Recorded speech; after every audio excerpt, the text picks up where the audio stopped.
Bem-vindos de volta ao C# e ao ADO.net.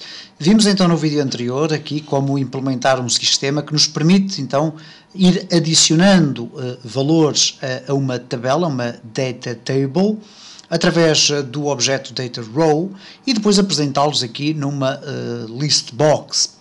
No entanto, vimos também o seguinte, reparem, se eu não adicionar nada, eu clico aqui em apresentar dados e não aparece rigorosamente nada. Ora, neste vídeo vamos aqui dar mais um cheirinho daquilo que é a arquitetura do ADO.net, ou neste caso, alguns aspectos relacionados com o Data Row e o Data Table, que podem ser interessantes e que irão ser certamente interessantes lá mais para a frente. Eu vou arranjar aqui um pequeno espaço para colocar um label,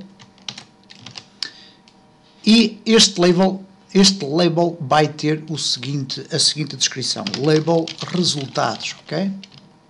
E o label resultados irá apresentar o número de registros encontrados. Neste caso, registros, por defeito, serão 0. Ora, vamos também fazer o seguinte, como é que nós vamos apresentar estes registros? Bom, é muito fácil. Quando a nossa lista for apresentada, nós simplesmente, depois dela ser construída, vamos colocar aqui label resultados.text é igual a registros e depois mais lista.items.count. E neste caso o .count, .toString, ok? E .toString para quê? Porque count significa contar o número de elementos o número de itens que a minha lista tem. Ora, portanto, estamos aqui a contar com um valor numérico. Então, utilizando o toString, estamos a transformar para alfanumérico, que é aquilo que pretendemos que seja apresentado. Então, neste caso, quando eu executar o código, reparem o que acontece, eu clico e, apesar de aqui não ter sido alterado nada, a realidade é que já está a ser executado o código, mas como a lista não tem registros, ela não é atualizada. Reparem o que é que acontece se eu colocar aqui João 30 ou 45, adicionar, e agora apresentar os dados, cá está, registros 1. Podemos também melhorar um pouco mais a nossa aplicação, por exemplo, verificando se ao clicar no apresentar dados, a minha tabela tem ou não tem linhas. E se não tiver linhas, ela pode apresentar aqui apenas uma única linha, informando que não foram encontrados registros.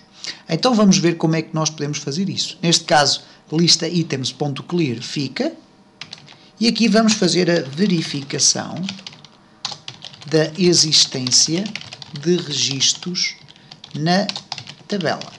Okay? Então, if table, ou melhor, if tabela .rows.count for igual a 0, o que é que vai acontecer? Ora, aqui o .count não é um método, e portanto, se o número de tabelas, ok? Porque nós colocamos aqui tabelas, reparem, neste caso tabela, ou melhor, não é o número de tabelas, perdão, e às vezes confundo as coisas, o número de tabelas é o número de rows. Eu tenho aqui rows, e depois o rows tem as suas próprias propriedades de um objeto row, ok? Então, se o número de rows, de linhas, count, isto é, a contagem, for igual a 0, o que é que vai acontecer? Lista items, ok, lista.items.add, não existem registros na tabela. Ok?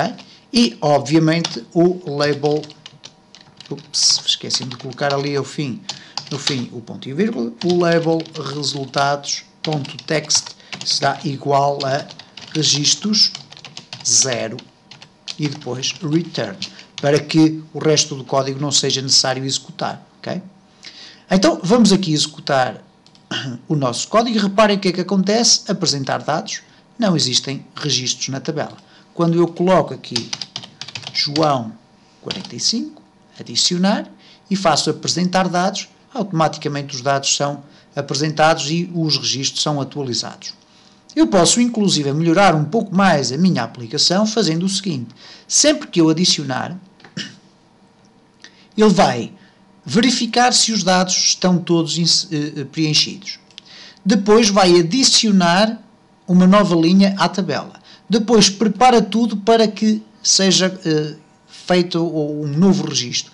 Antes disto, eu posso obrigá-lo a atualizar a minha lista. Como é que eu vou fazer? Simplesmente endereçando a execução para o evento clique do botão apresentar dados. Para isso bastará fazer o seguinte: cmd apresentar clique, ok? Porque é o evento que já existe definido. Reparem, quando eu escrevo cmd apresentar, aparece o objeto e o seu respectivo evento. Então, cmd apresentar clique, e depois vamos passar aqui dois parâmetros. O objeto, neste caso o sender, que é nada mais nada menos que cmd apresentar. Ok? E vírgula event args.empty. Isto é, não há nenhum argumento que nós queiramos passar. E é sempre assim que nós podemos solicitar, a partir de um outro botão ou de outro objeto qualquer, a execução do evento clique de um outro qualquer objeto, ok? E, portanto, temos agora o botão adicionar a verificar se os dados estão preenchidos, a adicionar uma nova linha, a refrescar a apresentação dos dados na lista e depois a preparar os dados para um novo registro. Então vamos executar, testar a nossa aplicação.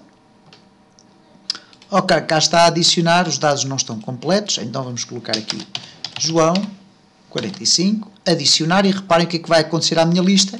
Automaticamente foi executada, é como se eu tivesse feito aqui um clique. Depois, António 23, adicionar, e reparem como ele está ali a ser apresentado corretamente.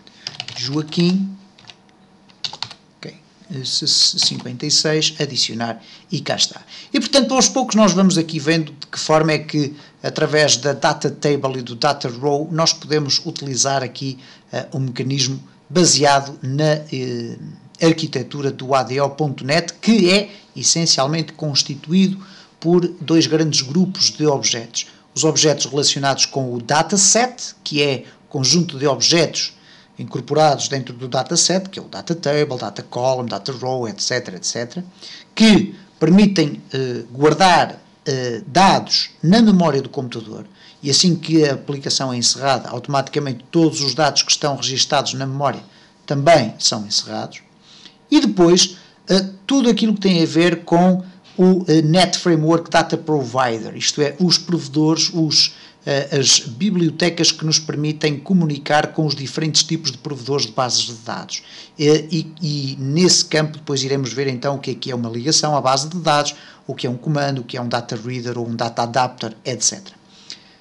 Vamos então, nos próximos vídeos ainda, dar mais uma ou outra pista sobre a utilização destes objetos, para depois finalmente começarmos então a entrar na utilização destes objetos, mas desta feita em comunhão com as ligações às bases de dados.